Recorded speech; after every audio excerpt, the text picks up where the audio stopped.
परम शांति बाबूजी। बाबूजी आपका स्वागत है। आज मेरा क्वेश्चन ये है कि मुझे बहुत सारे लोग कहते हैं कि भाई हम तो बहुत संस्था घूमे, बहुत सारा ज्ञान सुना, तो कब तक हम ये संस्था बदलते रहेंगे, कब तक हम ये ज्ञान सुनते रहेंगे? तो आप बताइए कि इसका क्या जवाब है।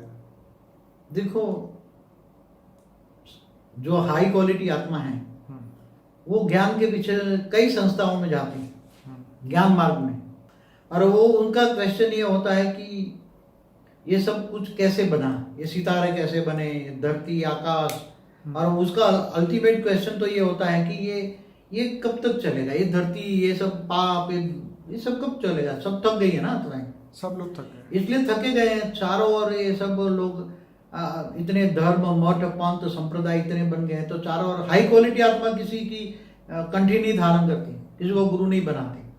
वो किसको, किसी वो सोचता है किसी के पास जाओ, कोई ये कह रहा है, कोई ये कह रहा है, कोई ये कहता है। कोई कहता है परमात्मा ने 6 दिन में मनुष्य बनाया, कोई ये बनाया, ये बनाया, सब उल्टा पुल्टा। सबका ज्ञान किसी से टैली नहीं होता। और गॉड, सबकी अपनी अपनी कहानियां हैं, सबकी कहानी। तो God is one, truth is one. God is one, truth is, वो हाई क्वालिटी आत्मा है। जब तक उसको परम ज्ञान नहीं मिलेगा तब तक वो आत्माएं भटकती रहेगी। और जब परम ज्ञान मिलेगा, वो केवल हाई क्वालिटी आत्माओं की बात करता हूं। ठीक है।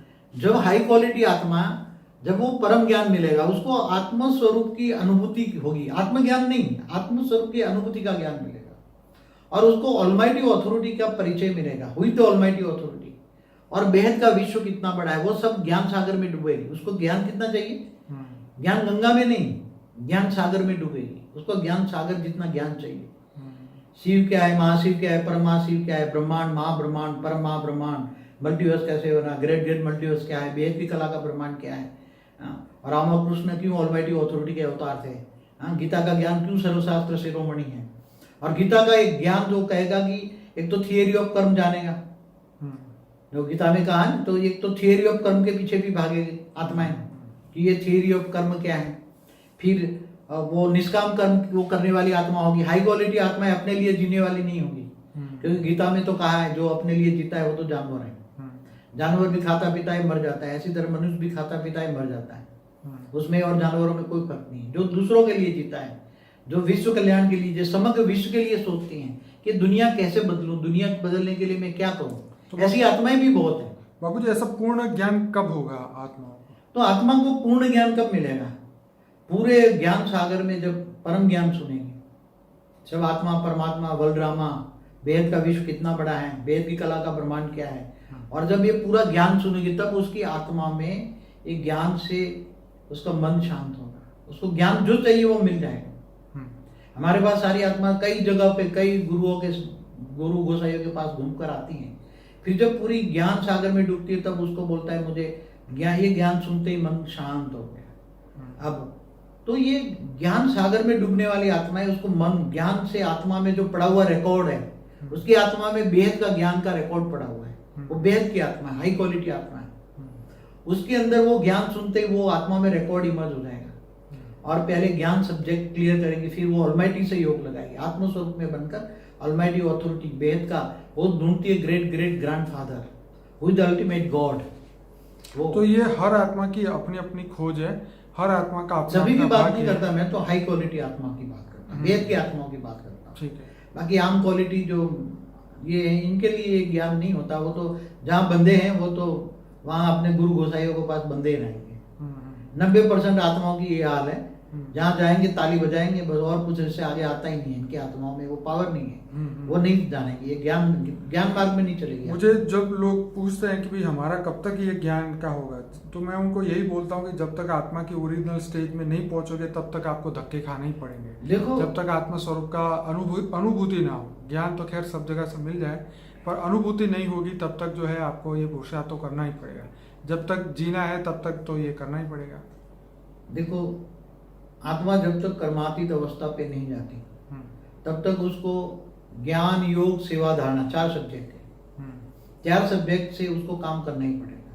ठीक है। तो जब ज्ञान आएगा तो ऑलमाइटी अथॉरिटी से योग लगाएगी, योग लगाएगी तो आत्मा में पावर आएगा।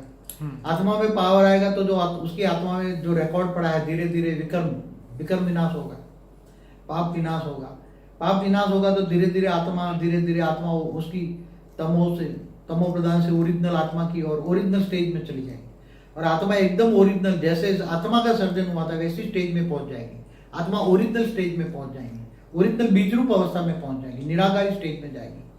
तो आत्मा साकारी से फिर आकारी स्वरूप का अनुभव करेगी। मैं लाइट की बॉडी में हूँ, लाइट स्वरूप में हूँ, और दिव्य आनंद स्वरूप, परमानंद स्वरूप में यहाँ मनुष्य अवतार में भी आनंद स्वरूप का अनुभव कर सकती है, क्योंकि उसको पूरा ज्ञान आ जाता है कि ये स्थूल जगत, सूक्ष्म जगत, कारण जगत, महाकारण जगत, अनंत कोटि ब्रह्मांड क्या है, सब ज्ञान आ जाता है। अर्ध प्रलय, प्रलय, कल प्रलय, महाकल प्रलय, महाकाल प्रलय, महाशिव महाकाल बन के अनंत कोटि ब्रह्मांडों को अपने रोम रोम में कब समा लेते हैं। शिव भी सूर्य में प्रवेश करके काल अग्नि पैदा करके पूरे ब्रह्मांड को कब अपने अंदर समा लेते हैं, सब कुछ ज्ञान आ जाएगा। तो ज्ञान सागर में डूबेगी तो पहला शब्द है कि ज्ञान। तो दुनिया का आदि, मध्य और अंत का बेहद के विश्व का, बेहद की कला का, ब्रह्मांड का, आत्मा का सर्जन से लेके अभी तक की जो कहानियां हैं, जो आपने बताया कि ब्रह्मा का एक परात पूरा हो चुका है और अभी तक आत्माएं खोज रही है। सिर्फ इस जन्म की बात नहीं है, यहाँ तो बात हो रही है अरबों खरबों जन्म की, क्योंकि तो इतना समय हो चुका है, बेहद के समय का, अनंत अनंत समय की बात है। और ये धरती लोक का भी अगर 198 करोड़ साल एक परात की बात करें, दूसरे परात की बात करें, पहला परात 50 साल तो 155 खरब साल हुए उसको, ठीक, ब्रह्मा का सर्जन किए हुए। ब्रह्मा ने जो सर्जन किया ना, विष्णु बाल पालना शंकर द्वारा विनाश।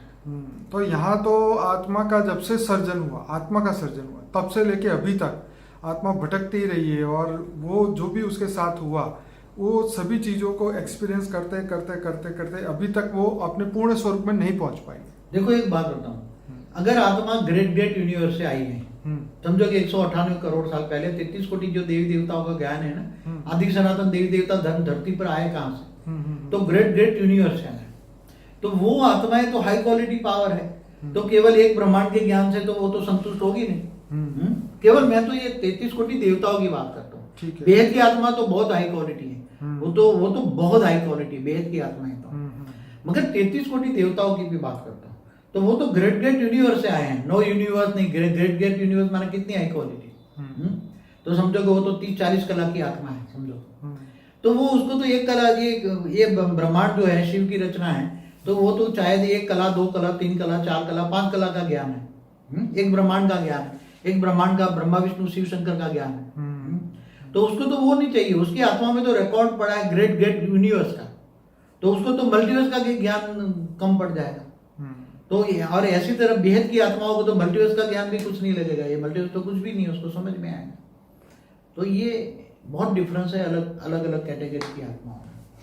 चलिए बापूजी, बहुत बढ़िया आपने समझाया। मैं सभी लोगों को कहूँगा इस वीडियो के एंड में अनस्पोकन ट्रूथ प्लेलिस्ट का आपको लिंक मिलेगा, जिसमें 130 से ज़्यादा वीडियोस हैं। उस पर क्लिक करिए और अलग अलग वीडियो को आप देखते जाइए, और जरूर ही इस वीडियो को लाइक करें, शेयर करें, कमेंट करें, और सभी लोगों को व्हाट्सएप में ये फॉरवर्ड करें, ताकि ये ज्ञान जल्दी से जल्दी दुनिया तक पहुंच पाए। बापूजी, आपका बहुत धन्यवाद। परम शांति। परम शांति।